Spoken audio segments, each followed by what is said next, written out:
Hi friends and families, it's Miss Jennifer. I just wanted to do a week 3 check-in with you guys. I didn't do one last week, but I did one the first week. So I figured it's time to check in again. Kind of explain where we're going from here in the process of distance learning and to just see how you guys are, to show you what I have planned and what I will be planning on continuing to do for the time being whenever we get back to school. So I am sending out the lessons for week 3. This week, I don't have a one overall theme like I had last week with rainbows. Each day has a different theme. So this week's themes are: Monday is zoo, Tuesday is sweets and treats, Wednesday is my community, Thursday is construction, and Friday is fairy tales.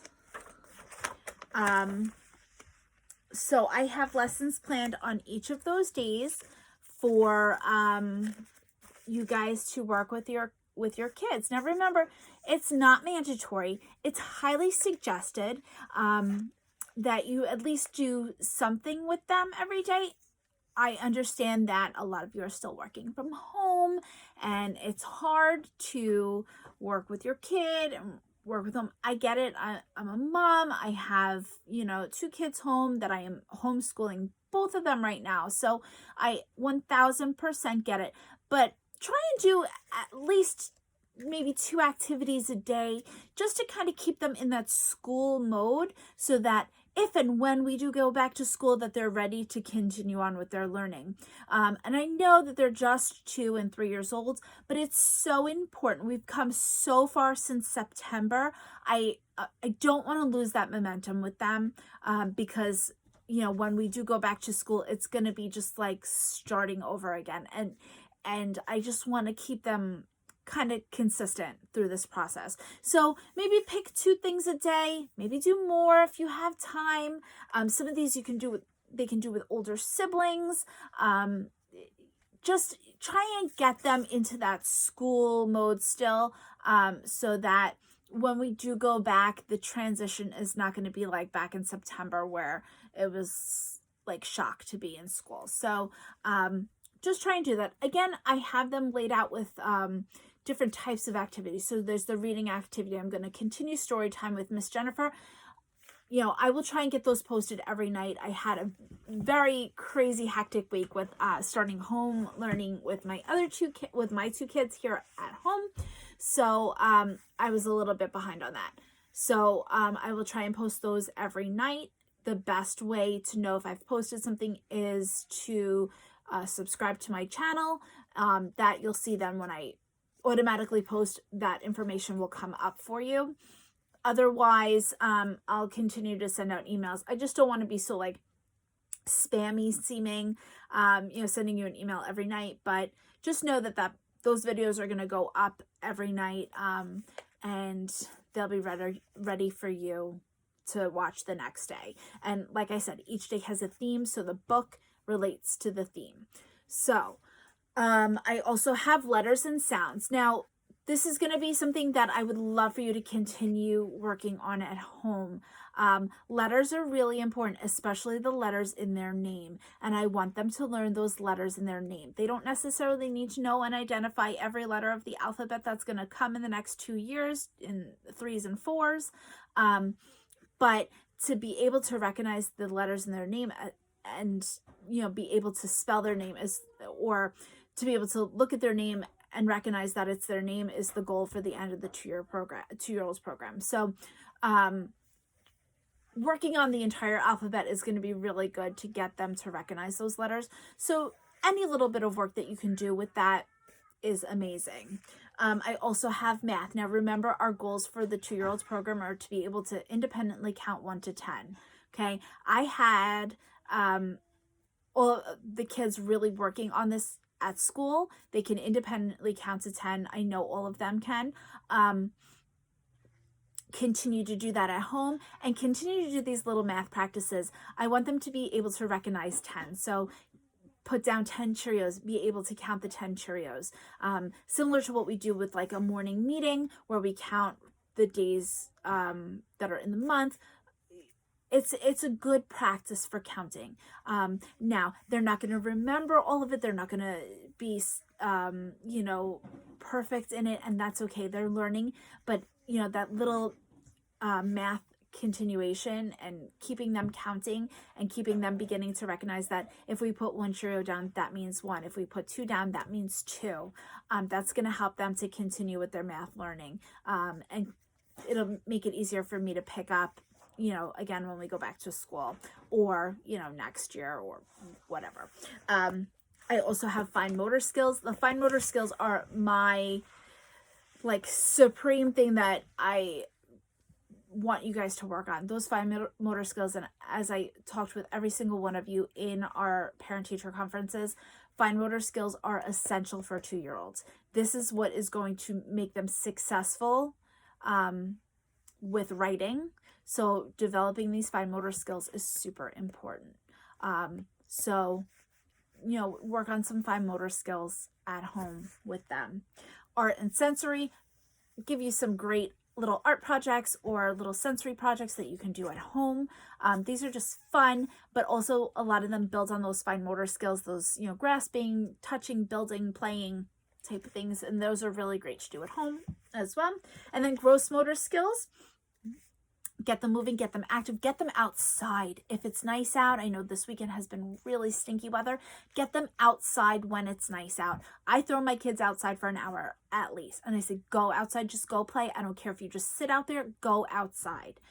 We need that. We need that break. We need that kind of sense of normalcy. So get them outside, take a walk, get them moving, keep them active.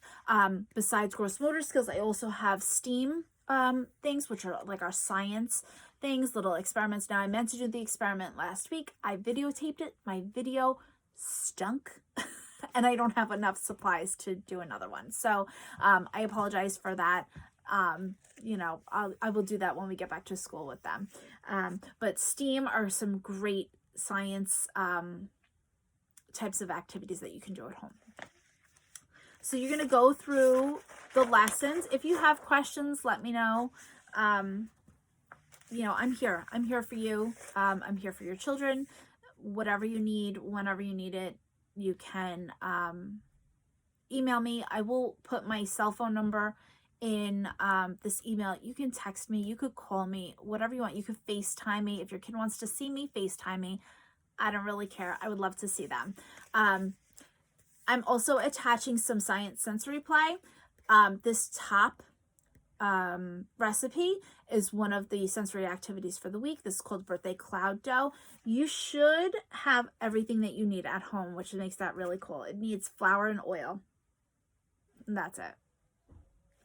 Super simple. So check out this recipe. And then there's one for bubble foam. I don't have it this week, but I probably will have an activity with that next week. But it might be something you want to look at and play with for this week.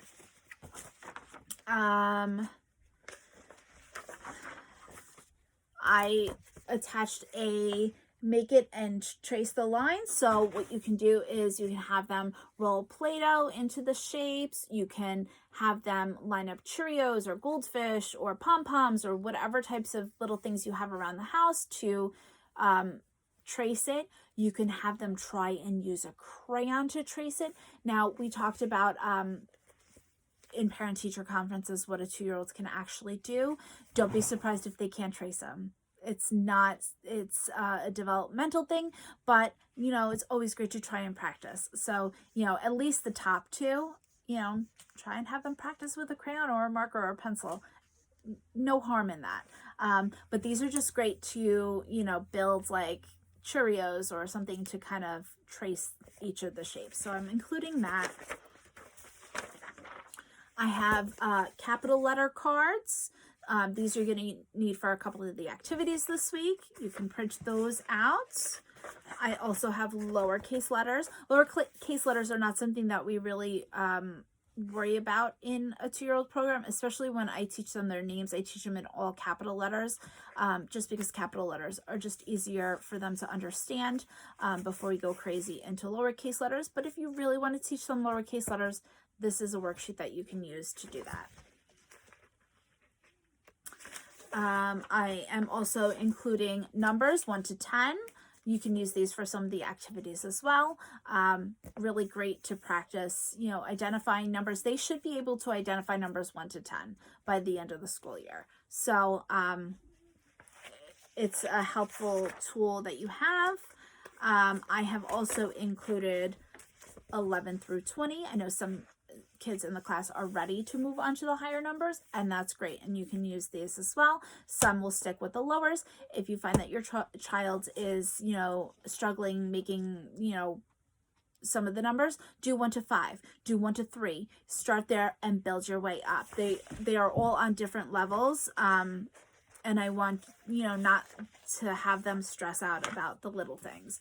I'm also including a count and graph. So this one's 1 to 10, and this is where you would place like 1 Cheerio, 2 Cheerios, and you'd build the graph all the way up to 10.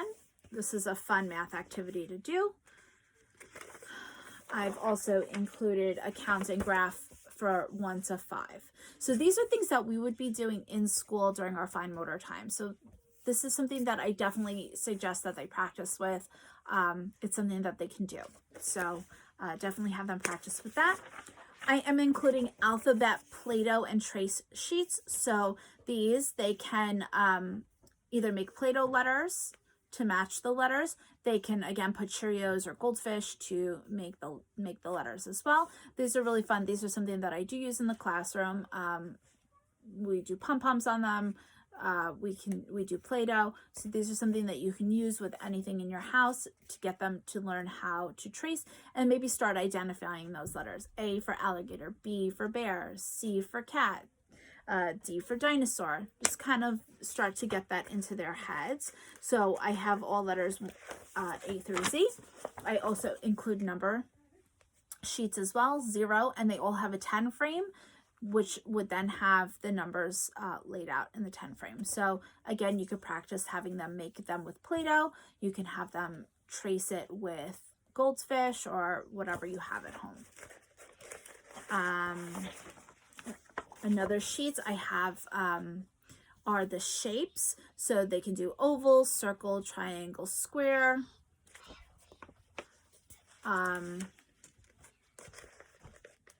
And I include even some harder shapes like pentagon, trapezoid, octagon. Octagon is actually one that they should know. We talk about stop signs and them being octagon, so it's always fun to just kind of review the shapes with them, have them make the shapes with Play-Doh or with whatever you're using to trace.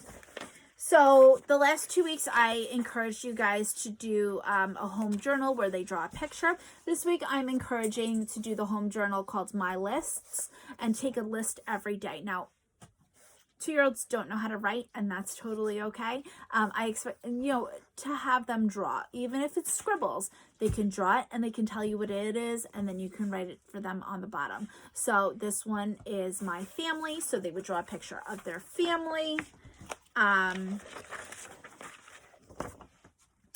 My friends' favorite foods, just so it gives them a little bit of different activities that they can do daily to draw a picture instead of just doing a journal. Those are all used for the lessons that I give you. These are some additional extra worksheets that I would love for you to work on with them. Because we're not in school and because you guys are at home, you do not have all the materials that I would have in the classroom. So I'm relying a little bit extra on worksheets, which I don't love doing, but I am finding preschool appropriate worksheets for them to do. So these are good because we can practice cutting, we can practice gluing, and then we can practice what we're doing on here. Now I would typically use some of these worksheets in school. I would typically put them in their fine motor journals, or after they're done with snack, I would give them this to work on independently while everyone finishes their snack. So this week I'm giving worksheets on counting 1 to 5 and rhyming words. So these are some of the worksheets that I'm including. This is counting and matching, so either you can cut them out, or if you trust them and want them to practice cutting straight lines, you can have them try to cut out with you, and then you're going to glue them underneath the numbers. I also have just counting practice, count how many, and then they can use dot paints to say which number it is, or they can color it in. Your choice. You're at home with them. Again, I know you don't have everything that I have. This one is great too. This is a 10 frame with the numbers 1, 2, 3, 4, 5, and they're just going to count the dots on the dice and just glue them where they belong. This is one of my favorites, and I've been doing these with Hannah at home. These are roll and count. So if you have a dice from a board game, you can roll the dice. Whatever it lands on, then they just color in the butterfly that has that number that's on the dice. I also am including some rhyming. So these you can go over with them. Cat and hat. Does it rhyme? If it rhymes, you color in the smiley face. If it doesn't rhyme, you color in the frown face. Some cutting that you can do for rhyming words, and a second rhyme sheet too. So those are different things that you can do with your child at home. This week I will be doing another week for next week, and I will, keep up with this as much as I possibly can. If at any point you have any questions, like I said, you can email me. I'm going to give you my cell phone number. You could text me, you can call me, you could FaceTime me, whatever you'd like. I am looking into possibly doing some Zoom chats with them because I miss them terribly. But I want to make sure, and I'll send out an email, what times work for you guys. I'd like to do like a live story, like a teddy bear and story time. Maybe even do like a morning meeting or a music and movement class with them. So these are just things that I'm kind of formulating in my brain, that I like to start implementing. I like to at least do one Zoom chat this week. So be on the lookout for an email about timing, what time works great for you, what time doesn't, and I will try and do it based on like the majority of people and what their availability is. I miss everybody. I am having a very hard time with not being in school with them, and not being working, but I'm taking the high road here and I'm looking at it as a positive. I get to spend more time with my kids, my husband, my family. We're all home. We're trying to stay healthy and safe and enjoying our time together as a family, and I hope that your guys are doing that as well. My thoughts are with each of you. Please stay healthy. Please stay safe. I love and miss all of you, and I hope that you're having a fantastic weekend and enjoying some family time. So stay tuned for some more information from me about Zoom chats and anything additional. This email is going out right now with the video. So I hope that you have a great rest of your weekend, and I will talk to you soon. Bye, everyone.